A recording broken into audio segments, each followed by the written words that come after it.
সর্বত্যাগী, নিজের খেয়ে নিজের নিয়ে তারা সত্যিকারের যারা সাধু, তারা কারো মানে কিছু না নিয়ে জগতের কল্যাণ করতে বেরিয়েছে জ্ঞান বিতরণ করার জন্য।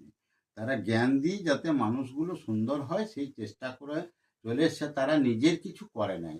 এই যে আমাদের মতন আমরা কি করেছি, 17 বছর বয়স থেকে আমি আমার কথা বলি, একটু কোনোদিন তো বলি না। হ্যাঁ, তো সাধু হয়েছি জগতের কল্যাণের জন্য, সত্যিকারের আধ্যাত্ম জ্ঞান মানুষের কাছে পৌঁছে দেওয়ার জন্যে। এই জন্যে সাধু হয়েছি। ওই নিয়ে নেই, আর কারণ নিয়ে একদম আত্মসাৎ করেও রাখি নেই।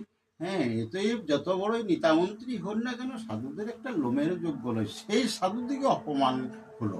সাধুদের অধিকাংশ সাধুর মধ্যে তো ভালো না থাকলেও বলছে বলছে যে যোগ সে ভষ্টা তদ্ভি নরসে সষ্টা, কিছু কিছু ভুল ত্রুটি থাকলেও কিন্তু সবাই তার মধ্যে কিছু ভালো থাকে।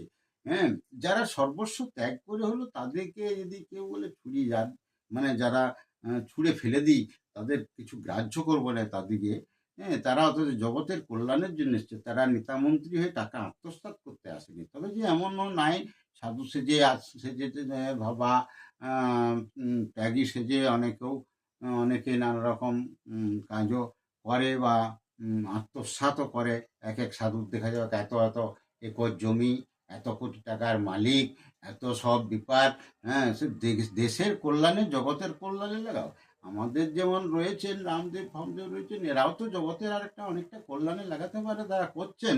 হ্যাঁ, টল্যাণের জন্য কিছু রোগ অসুখের জন্যে নানা রকম ওষুধ তৈরি করে মানুষকে দিচ্ছেন ঠিক পয়সায়। তাহলে আরও তো তারা করতে পারেন। বলছে আপনি আচরি ধর্ম অপরে শেখায়।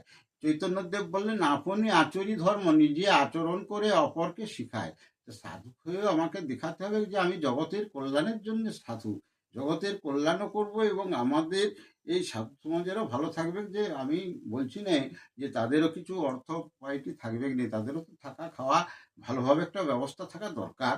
হ্যাঁ, সবাই তো সব একরকম সাধু নয়, সর্বত্যাগী সাধু আলাদা। তারা কিছুই চায় না, কিন্তু তারা জীবনটাকে ব্যয় করে জগতের কল্যাণের জন্যে। সেই জন্যে বলি যে একটা সাধুর লোমের যোগ্য কোন নেতামন্ত্রী হতে পারে না, কিন্তু তারা সাধুদের উপরও বাহাদুরি, হ্যাঁ, হাত চালানো, এইগুলো সব করছে। জগৎটা এমনই, আমাদের এই ভারতবর্ষ সাধু সন্তরী দেশ, প্রত্যেকেরই একটা, আমাদের হিন্দু সনাতনীদের একটা গোত্র আছে। গোত্র মানে হচ্ছে এক এক সাধুর নাম, শাণ্ডিল্য, তারপরে আমার ভরদ্বাজ, এগুলো এরকম অনেক গোত্র আছে। সেই গোত্রগুলো হচ্ছে সাধুর নাম, অর্থাৎ সেইখান থেকে তারা জন্মগ্রহণ করেছে, তারা এসেছে।